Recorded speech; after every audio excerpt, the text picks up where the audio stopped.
So hey guys, আমি লাইফের first time আজকে কাঁকরোলের পুর বানাবো। তার জন্য আমি এখানে কাঁকরোল দুফালা করে নিয়েছি। তারপর এখানে কড়াইয়ের মধ্যে জল দিয়ে সেদ্ধ করতে দিয়ে দিয়েছি। আগে কত বৃষ্টি যে দেখেছি শ্রাবণে, জাগিনি তো এত আশা ভালোবাসাই মনে। সো হে গাইস, তোমরা সবাই কেমন আছো? আশা করি ভালো আছো। আর আমার একটা নিউ ইন্টারেস্টিং ব্লগে তোমাদের অনেক অনেক অনেক স্বাগতম।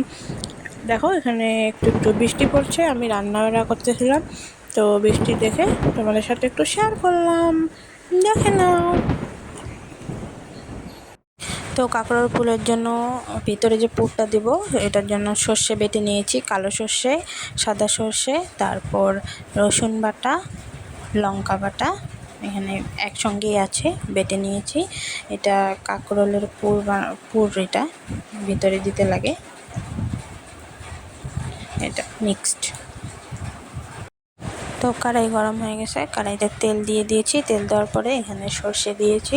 সর্ষে দিয়ে সর্ষেটাকে ভালো করে ভাজতে হবে, বেশি ভাজলে হবে না, বেশি ভাজলে এটা তেতো লাগবে। তো এখানে একটু লবণ দেব, হলুদ দিব আর একটু চিনি দিব, দিয়ে এটাকে ভালো করে ভেজে নিব। ভেজে নিয়ে পুরটা দিলে টেস্টি হয় খেতে। সো ভাজা যাক, মানে ভাজা হলে পরের স্টেপ নিয়ে আসি, ততক্ষণ দেখতে থাকো। আর হ্যাঁ, আমি ভয়েস ওভার পরে দিচ্ছি কারণ আমার আওয়াজ শোনা যাচ্ছে না, তো তোমরা দেখে নাও।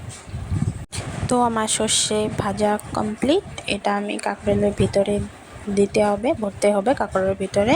তো এখন গরম আছে, দেওয়া যাবে না, ঠান্ডা হোক, ততক্ষণ আমি আলাদা সবজি বানাই। Okay guys. 2000 years later. ভাজার জন্য বেসন গুলিয়ে নিয়েছি, এখানে লবণ, হলুদ আর একটু মরিচের গুঁড়া দিয়েছি। এই দেখো এটা রেডি। আর এই যে এখানে পুর ভরে নিয়েছি, এখন খালি ভাজবো। সো আমি কড়াইতে তেল দিয়েছি, তেল গরম হয়ে গেছে। আমি এখন এই পুরগুলো এখানে চুবিয়ে চুবিয়ে কড়াইতে দেবো। আমি ভাজতে পারি না, আমি মাত্র দুটো ভেজেছিলাম, বাকি সব আমার মা ভেজেছে, দেখে নাও।